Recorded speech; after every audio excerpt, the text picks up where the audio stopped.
Can't keep it together today, Brother Sean. Can't keep it together today. It's not good.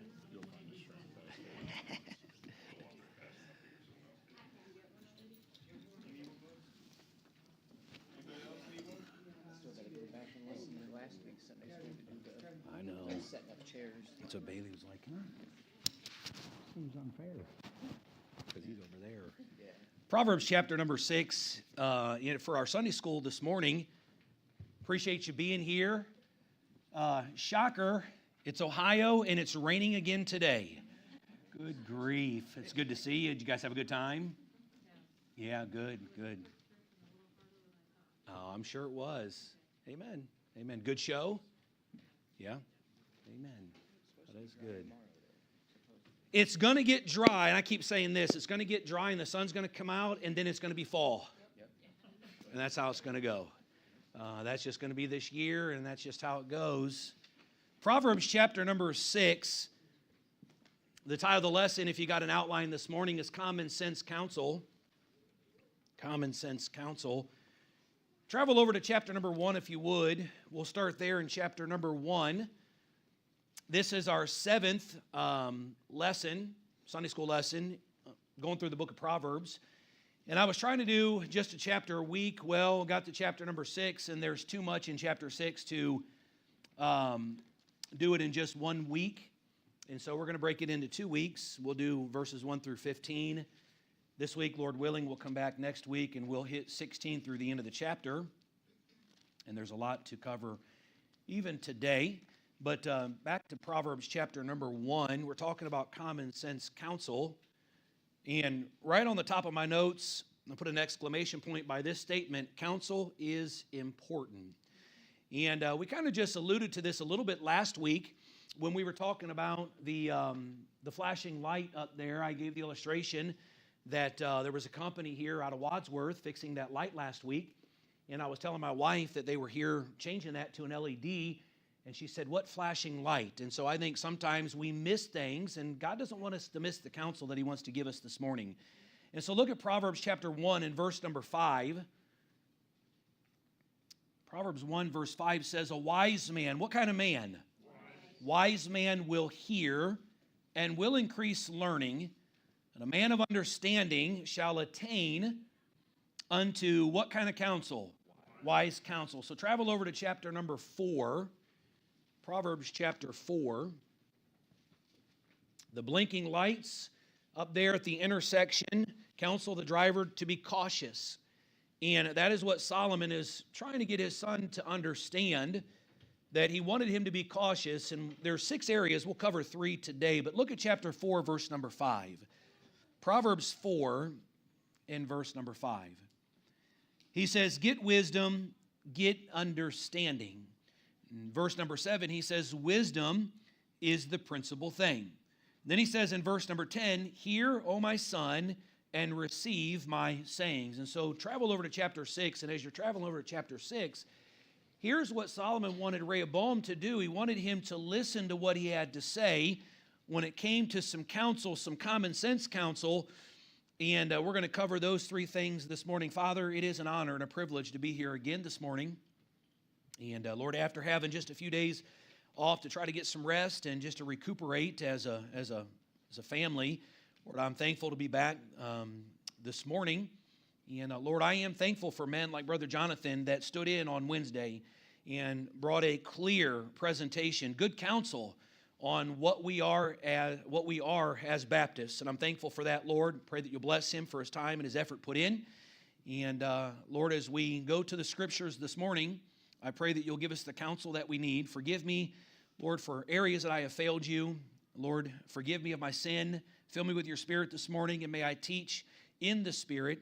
And Lord, give us the counsel again as you see fit. Help us to apply it to our lives this morning. In Jesus' name, amen. Well, look at Proverbs chapter number 6 and verse 1 through 5. I want to read these verses. We'll go back through them. But we're going to find our first point here in our Sunday school lesson this morning in Proverbs chapter 6, verses 1 through 5. And he's going to give us some common sense counsel in 6 areas. We'll cover 3 today, 3 next week. The first one is common sense counsel for guaranteeing. Can we say it together? Common sense counsel for guaranteeing.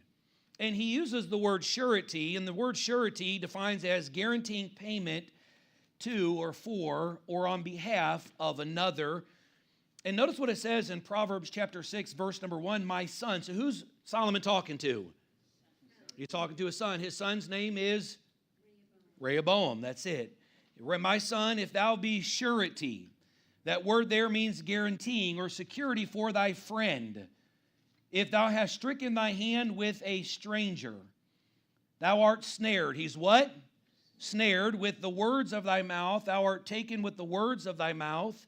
He says, do this now, my son, and deliver thyself when thou art come into the hand of thy friend. Go humble thyself and make sure thy friend. Give not sleep to thine eyes, nor slumber to thine eyelids. Deliver thyself as a roe from the hand of the hunter, and as a bird from the hand of the fowler. Now, what in the world is going on here in these 5 verses? Well, it's talking about guaranteeing payment for another. Really, Solomon is talking about going on the note with a stranger. In other words, he's talking about co-signing for someone to get some money. And really, this comes up more than once in this book. The word surety comes up more than once in this book. And every time Solomon speaks in this context, he's really warning, there's this flashing light to Rehoboam about the dangers of really getting into not good business dealings with someone else. Now, it's good to have a business, it's good to run a business, but we've got to be very careful how we are doing our business dealings. The book of Proverbs has a lot to say about money. It's got a lot to say about business dealings. And it's got a lot to say about going in business with a friend. And really, he uses 2 words here in chapter 6, verse 1. Look at these 2 words he uses. I'll read it, and let's pick these out. He says, my son, if thou be surety for thy friend, guaranteeing payment for your friend, if thou hast stricken thy hand with a, what's the last word? A stranger. And so he first mentions this person as if he were a friend. But then he uses a different word at the end of verse number 6. He uses the word stranger. Now, if you were to go on a note with a stranger, certainly they're going to be your friend. If you're going to secure them for a loan that they need, they can't get the loan. They try to get a note, they can't get the note, and so you go on that note with them. Certainly they're going to be your friend because you're helping them get something that they need. And so Solomon is pleading for Rehoboam to be very careful in his business dealings. Look at verse number 2 and look at the counsel. We're talking about common sense counsel for us as Christians. In verse number 2, he says, thou art snared. Be careful being snared. I underlined that word. When you think of the word snared, what comes to your mind? Trapped, caught, getting caught in something. He says, thou art snared with the words of thy mouth. He says the counsel here is to be very careful being snared with your words. He says in verse 2, thou art taken with the words of thy mouth. He seems to indicate going on a note just to get the attention from someone. I'm co-signing for this person, and so because I'm co-signing for this person, I'm getting the attention and I'm helping this person. He says, be very careful for doing things for the wrong reason. That's what he's saying here in this specific verse. There's nothing wrong with helping someone, but we've got to be careful guaranteeing. Go over to Proverbs. I may have put this in your notes. Let me read this. I think I put this in your notes. In Proverbs 17:18, notice what it says, quote, a man void of understanding. What is understanding? Knowing why, right? Knowledge is knowing what. Understanding is knowing why. A man void of understanding or knowing why striketh hands. But look at this last part of the verse. As I said, this word surety comes up several times and become a surety in the presence of his friend. So be careful why you're going on a note for someone and why you are doing that, Don't do it to get the attention. That's what he's saying to his son. Now notice in verse number 3, he says, do this now, my son, rather, and deliver thyself. When thou art come into the hand of thy friend, he says, go humble thyself and make sure thy friend. If you do go on someone else's note, act quickly. Why? Well, to make sure that person pays off the debt so that you become free from that. And I don't know if you've ever co-signed for someone, if you've ever had the I don't know what word I'm looking for here, what word am I looking here for? Getting burnt. I mean, we can get burnt doing those things, and especially if you're doing it for a friend, and especially if you're doing it for the wrong reason. Yeah, look at me, I'm helping these individuals out. Look, if you're helping someone out, it should just be between you and them. And if you're doing that, you need to be very careful, but the encouragement that he's given to his son is like, go to them and make sure that they pay this debt off. Look at verse number 4.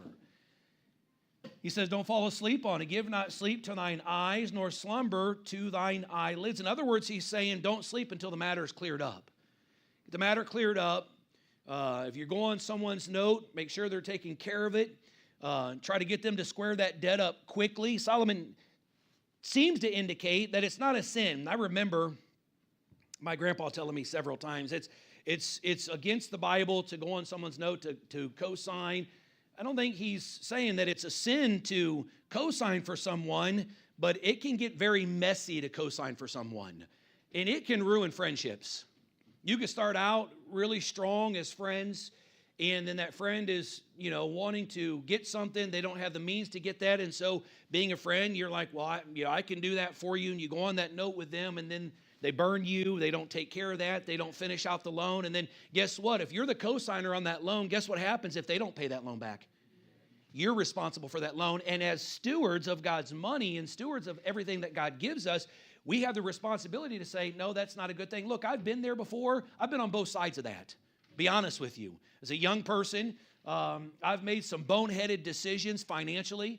And that's not a good thing when you don't honor the commitment that you've made. How many of you have ever made a boneheaded decision when it comes to finances? Am I the only one? Okay, we've all probably done that. And so we've got to be very careful in that. Solomon does not indicate that it's a sin to go on a note with someone, but he does allow us to see that it'll cause trouble and that we should avoid it. Don't sleep. Get it taken care of. Look what he says in verse number 5. Make sure that when you know you're dealing with someone, notice what he says, deliver thyself as a roe from the hand of the hunter.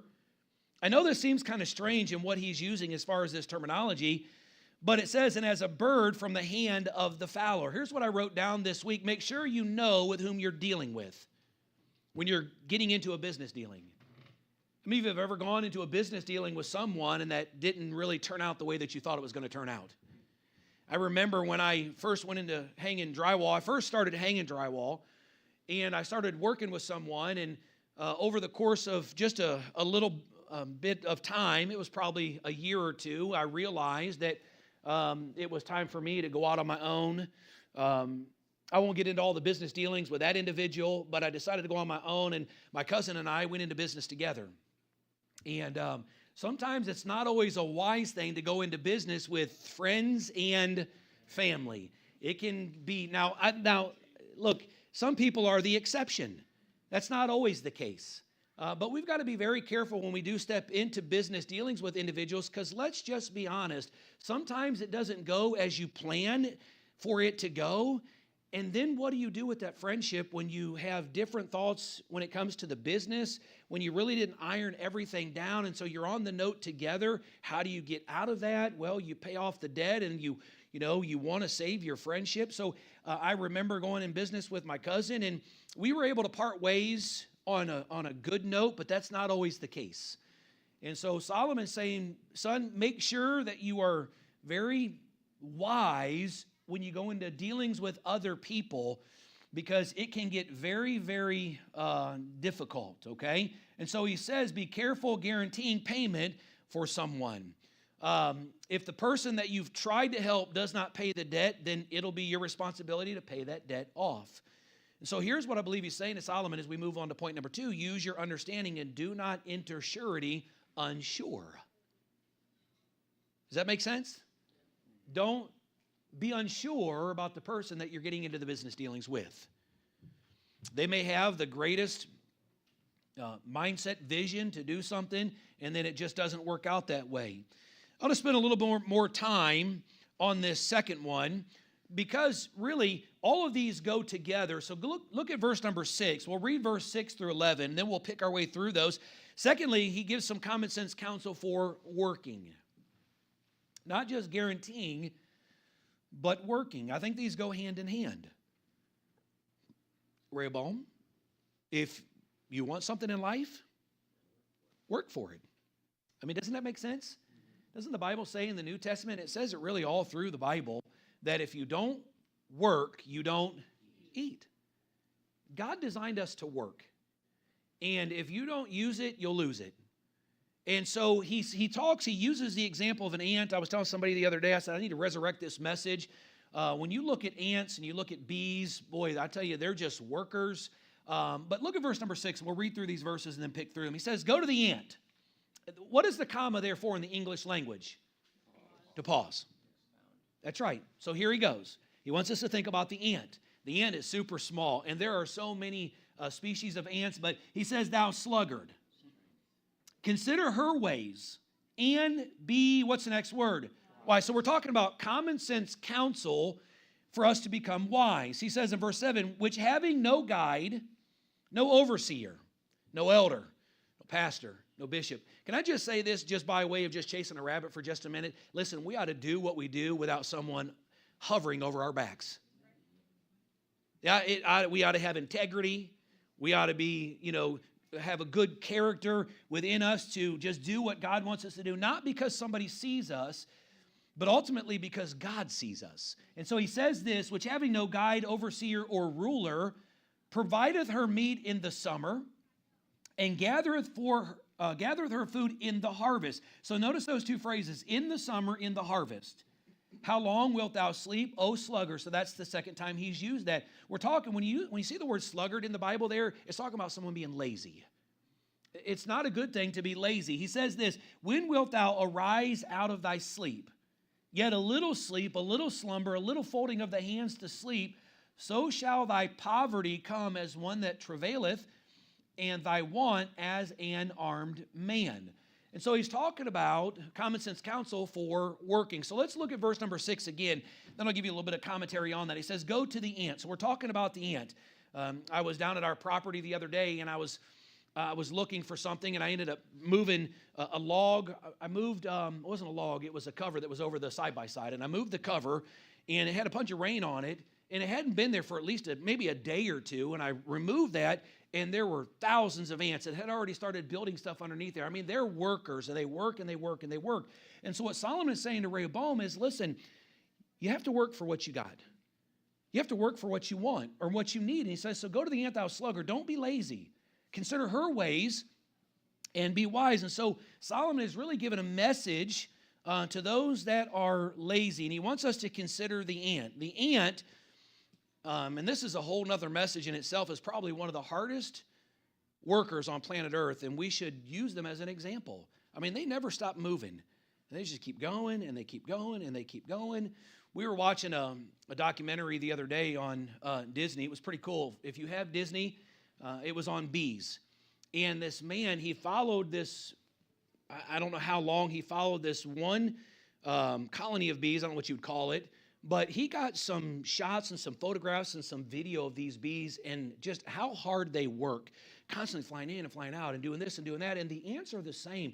They are hard workers. And we as Christians, Solomon's saying, is we need to be very hard workers, and we need to look at them as examples. If you've ever sat around on a chair, just being lazy. By the way, there's nothing wrong with relaxing. There's nothing wrong with taking a vacation. There's nothing wrong with sleep.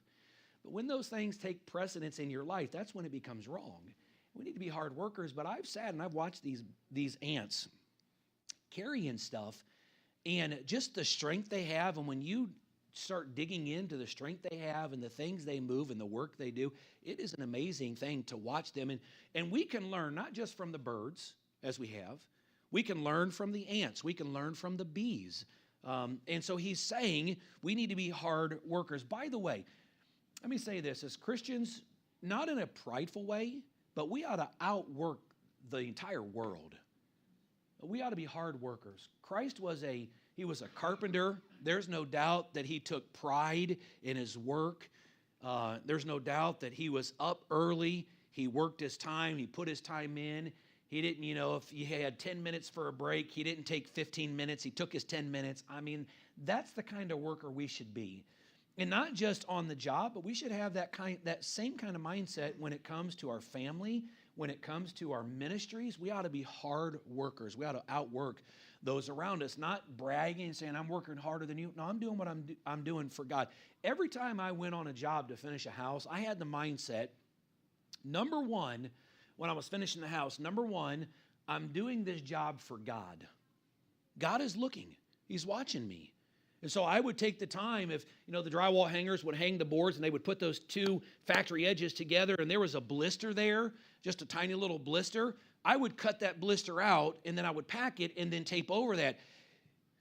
Today, individuals don't do that. They just tape over that. And so in the course of time, you know what happens? That comes back through that tape, back through that paint, and then you can see it over time. And so there are mindsets, okay, I'm doing this, number one, for God. Number two, I'm doing this as if I'm going to live in this house. I'm going to see these ceilings. I'm going to see these walls. I'm going to see these butt joints. I'm going to see these angles. I'm going to see these beads. I'm going to see these things for a long time, and I want to make sure that when I look at them, they look flat, they look perfect, they look good. When the paint goes on, you can't see them. Those are the mindsets that I had, and you know what? When I got there, I tried to do the best I could. I kept the jobs clean. I cleaned out the electrical things that I was going over. Sometimes drywallers don't do that. Painters will come in and then they will paint over that, and then the electrician will come in and they're trying to find their boxes. There it is. It's full of mud. Then they got to cut that stuff out. I would sweep all of the bathtubs. I mean, those are things that we should be doing as Christians. We should be out working and doing a very good job. That's what Solomon's saying to his son. Look at verse number 7. So I would say to you, Brother Matt, as you're handing out that mail, you need to do it with everything you've got. Driving that police car, everything that you got. I mean, following the speed limit. And that's the kind of workers we should be. But look what he says in verse number 7, which having no guide, overseer, or ruler, there's no one to discipline the ant. Think about that. No one writing the ant up. The ant's going to show up for work. Let me just be honest this morning. Let me just pull this into the ministry. If you're in the ministry in some form or fashion, it shouldn't take the pastor to say, hey, where were you Wednesday? Come on. I mean, I'm doing what I'm doing. I don't have an overseer, though it's God. We're talking about the ant. There's no one to oversee the ant. There's no one to guide. Look at the words that Solomon uses. No guide, no overseer or ruler. No one to discipline the ant to see that it carries out its response on a daily basis. Wouldn't it be nice if you own a business, wouldn't it be nice if workers just came and did their job without you having to oversee them, to guide them? You've already explained to them, okay, here's the procedures, here's the policies, whether it's the nursery, the security, the youth ministry, parking lot ministry, whatever it is, here's the policies, here's the procedures. Now just do your job, right? And we do it with all we've got. It would be nice to own a business and, and say, hey, I know this person, they start at 8 o'clock. I know they're going to be here at a quarter till. They're going to be in their spot. When it's time to start, 8 o'clock, man, they're going to work until lunchtime. When lunchtime's over, they're going to get back. They're going to do their job. When it's time to clock out at 4:45 or 5 o'clock, they're going to clock out. And they're going to come here with a smile on their face. They're going to do everything they can to get their job done. No guide, no ruler, no overseer. Wouldn't it be nice if you own a business? Wouldn't it be nice to just do what God has called us to do without anybody having to oversee that? Sure it would. Well, that's what Solomon is saying. The ant goes on day after day accomplishing its responsibilities. Here's what I wrote down, and listen to this. Many work if they have someone that's over them guiding each move. But just as soon as the boss turns his back, they quit. I was listening to a message years ago, and I've shared this illustration before, but I want to share it with you again. It's from a church out in California. It's a pretty large church. It doesn't matter how large they are. It's a church. They've got a lot of staff members.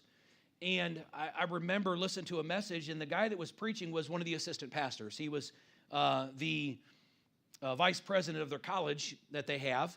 And he was in his office working, and somebody said, "Hey, the pastor's here, the pastor's here." He was pulling up his spot, "Get to work, get to work, get to work." And everybody was, running back to their offices, getting back to what they should be doing. Listen, we have someone larger in the church. There's nothing great about me, but there is something great about God, and we need to do what we do for God. Right?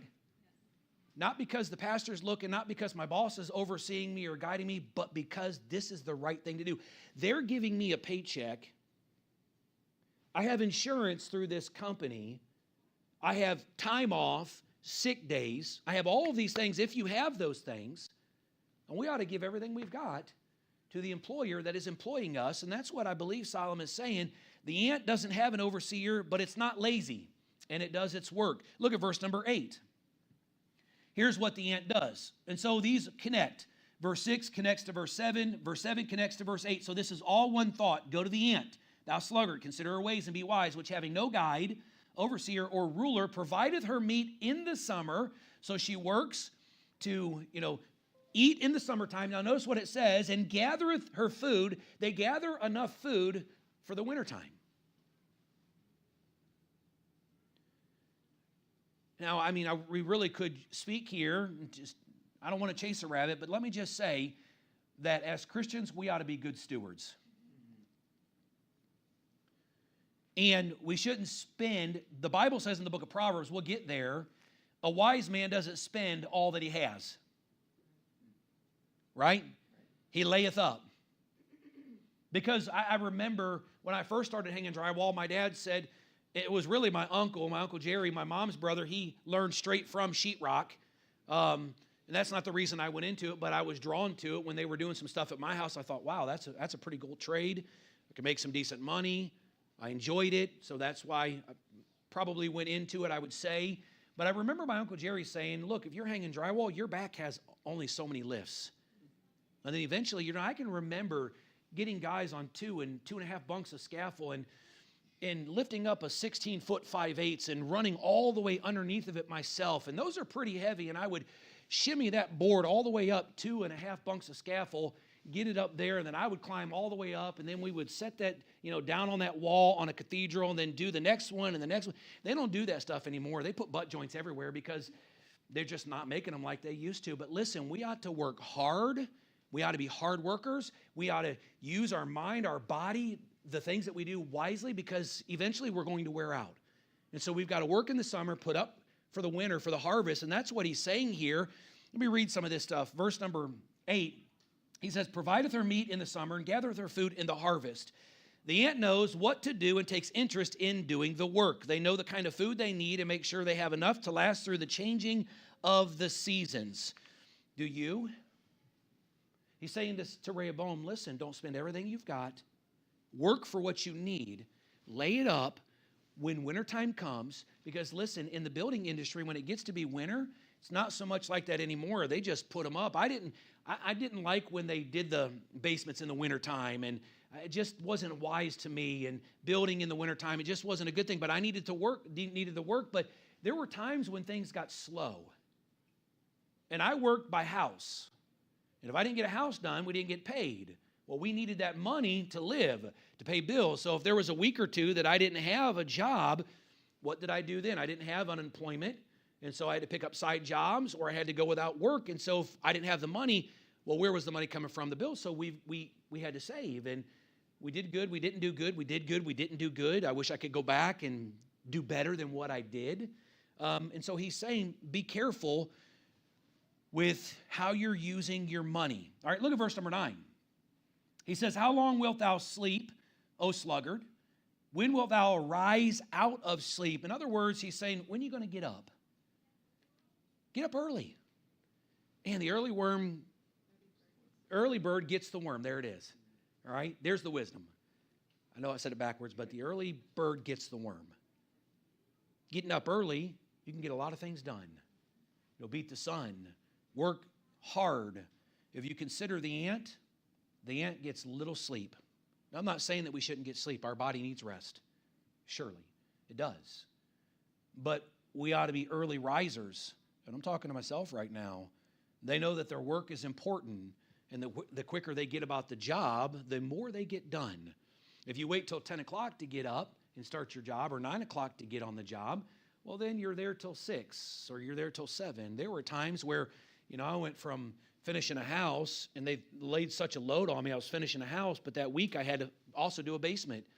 And there was no stopping. And so I'm up, I'm on the job, I'm doing this house, and I'm leaving that. 4 o'clock in the afternoon, I'm going to a basement. I'm not leaving there till 7 o'clock. I'm getting home. I'm having to clean my tools, get them ready for the next day. And that can be hard. And so there's a good balance in how we work and what we do. But we need to be early risers, and we need to work hard. Look what he says in verse number 10. Yet a little sleep, a little slumber, a little folding of the hands to sleep. We need to, he says, the way of the sluggard right here. Yet a little sleep, a little slumber, a little folding of the hands. We need to be careful. Lazy people just want just a little more rest. Just 1 more hour. 10 more minutes on my break. And doesn't get what he should get done. In verse number 11, the sluggard finds himself with many things he wants, but due to his lack of concern, poverty is at his door. Look what it says in verse number 11. So shall thy poverty come as one that travaileth, and thy want as an armed man.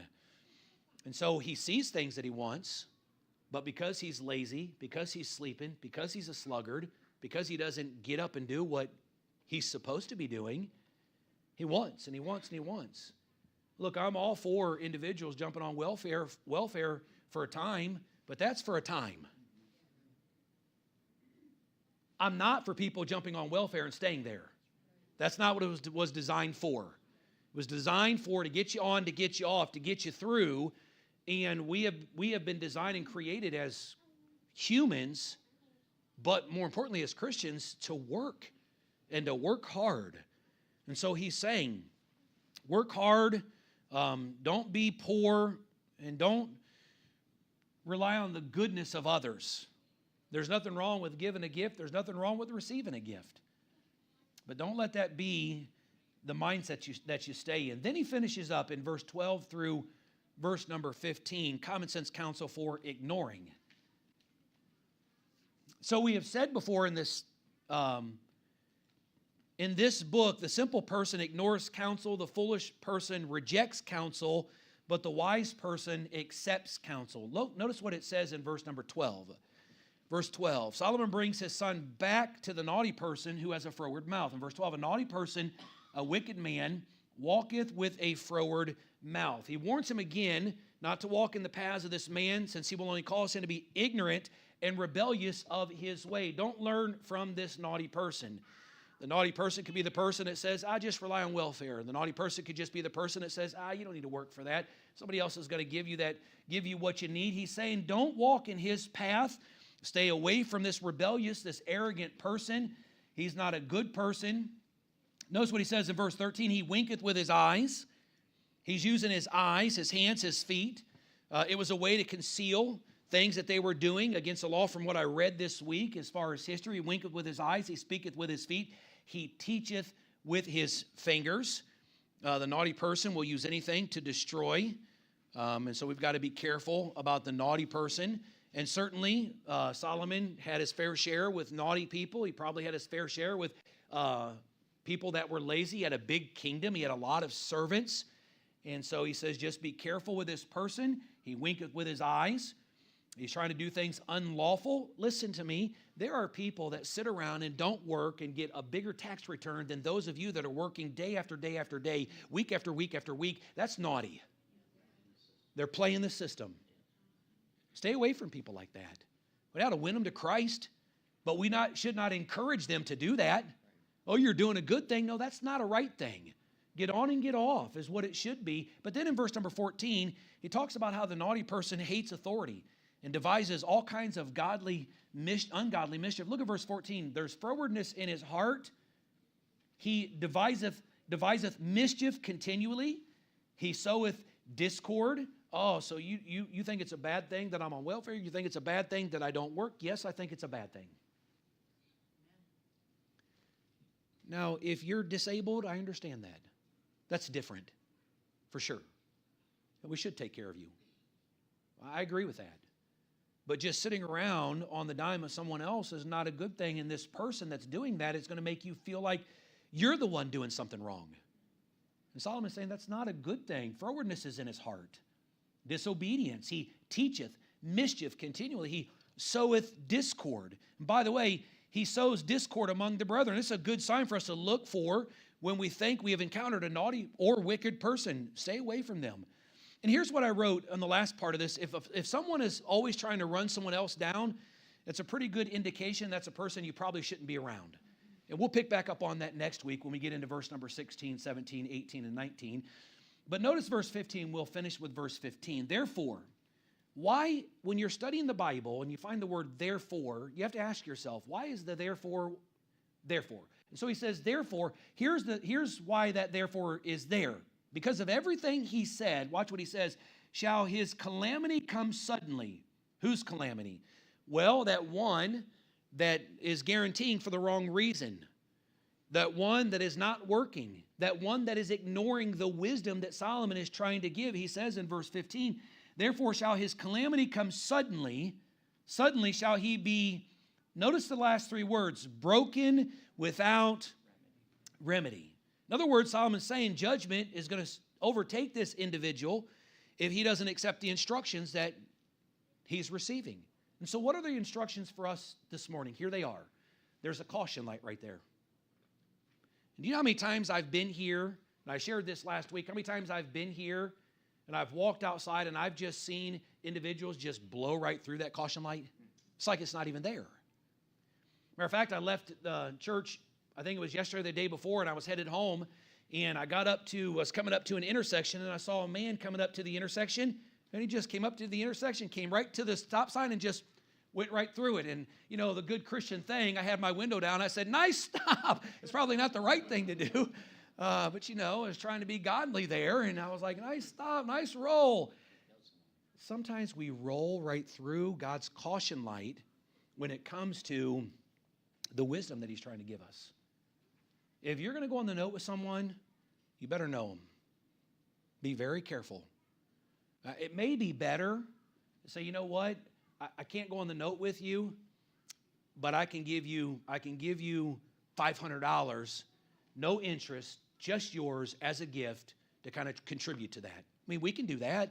I mean, the Bible talks about us not charging interest and things like that. But wisdom, don't blow through the wisdom that God has given us when it comes to guaranteeing and then working. We ought to be good workers, okay? And then ignoring. Don't ignore the wisdom. And Solomon's going to give some major wisdom as we look. We may have to break this into another one after this. I don't know. But what happens when you ignore the counsel? We'll close with this. Well, you blow through the lights. And then you know what happens? Damage.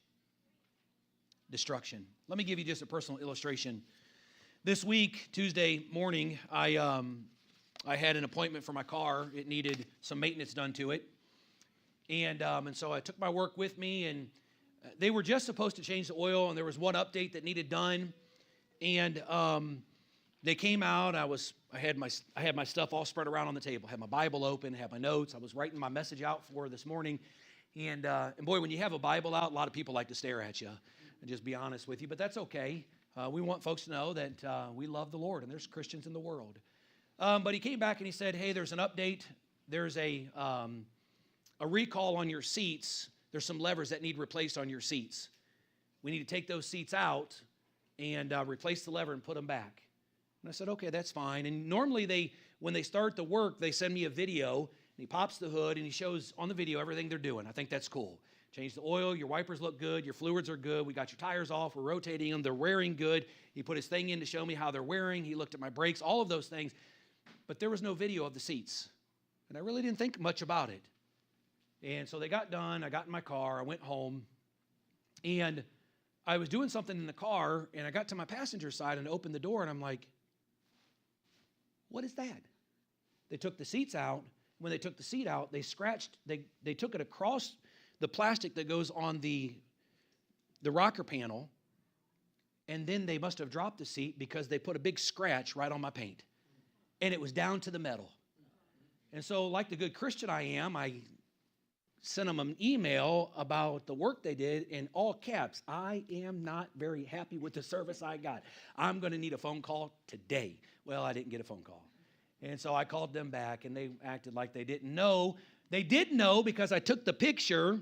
I took a picture, and I sent it back to that mechanic that sent me that text message. And I said, hey, what's this about? And they said they're going to take care of it. I say that to say this. He wasn't cautious enough. Now, we make mistakes, and we see that. And so what are they going to do? Well, now my car, it's got 8,000 miles on it. Now my car's got to be painted. Well, you buy a brand new car, you don't want that stuff to happen, but those things happen. I guess for me, the encouragement that I got from that is slow down. Take your time. Yes, mistakes happen, and they can be corrected, but there's some damage and some destruction that can be painted, but it's always going to be painted there now. You understand what I'm saying? And so that's going to be on the Carfax and so on and so forth. But as Christians, sometimes we go so fast, blow through stuff, we ignore things, and boy, it brings destruction and damage into our lives, and we don't want that. Father, I do love you. I praise you and thank you, Lord, for the Bible and for the wisdom, the common sense